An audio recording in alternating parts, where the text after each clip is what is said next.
Hey guys, இது Sunday எடுத்த vlog தான். ரொம்ப போர் அடிக்கிற மாதிரி இருந்துச்சு. ஈவினிங் போல் பார்க் போகலான்னு தான் வந்திருந்தோம். நான் வழக்கமாகவே ரொம்ப சோம்பேறி.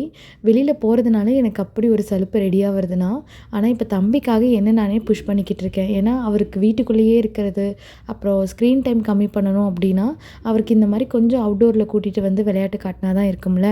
அதனாலேயே மேக்ஸிமம் என்ன நானே புஷ் பண்ணிக்கிட்டு அவரை வெளியே கூட்டிகிட்டு வந்துடுறது. நாங்கள் வந்திருந்த மூக்கநேரி லேக்குக்கு தான். சேலம் பீப்புளுக்கு தெரிஞ்சிருக்கு, இப்போ ரீசெண்டாக தான் ஓப்பன் பண்ணியிருக்காங்க.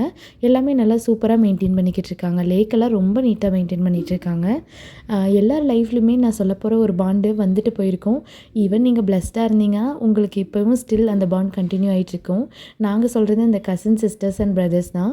நானும் அண்ணாவும் ரொம்பவே இன்ட்ரோவர்ட் ரிலேட்டிவ்ஸ் கிட்ட. ஆனால் நாங்களே ஒரு இடத்துல இன்ட்ரோவர்ட்டுக்கு ஸ்பெல்லிங் மறக்கிறோம் அப்படின்னா அது எங்கள் கசின் சிஸ்டர் அண்ட் பிரதர்க்குள்ளே தான். அவங்களும் அப்படி தான். வெளியில் யார் கூடயும் ஒட்ட மாட்டாங்க. நாங்கள் 4 பேரும் சேர்ந்தோன்னா அடிக்கிற லூட்டி கம்மி. இப்போ நானும் என் கசின் சிஸ்டரும் கிச்சனுக்குள்ளே போய் ஏதாவது ஒரு வேலை செய்ய ஆரம்பித்தோன்னா ஒரு ஊருக்கே சமைக்கிறதுனாலும் பேசிகிட்டே சமைச்சிருவோம். அவ்வளோ காசிப் பேசுவோம். ஒரே இலையிலேயே சாப்பிட்ருக்கோம், ஒன்றா தூங்கியிருக்கோம். நைட்டு 1 மணி 2 மணிக்கெல்லாம் காசிப் பேசியிருக்கோம். நினச்சா மாலுக்கு போவோம். இந்த மாதிரியெல்லாம் பண்ணிவிட்டு இப்போ வந்து வெறும் ரீல்ஸை மட்டும் ஷேர் பண்ணிகிட்டு இருக்க ரிலேஷன்ஷிப்பாக மாறிட்டோம். டைம் எல்லாத்தையுமே சேஞ்ச் பண்ணிடும். ஒரு வேளை நீங்கள் பிளஸ்டாக இருந்து இன்னும் அந்த ரிலேஷன்ஷிப்பில் இருக்கீங்க அப்படின்னா தயவுசெய்து அதை பொத்தி பத்திரமா பார்த்துக்கிட்டு ஒவ்வொரு செகண்டையும் என்ஜாய் பண்ண ஆரம்பிச்சிருங்க.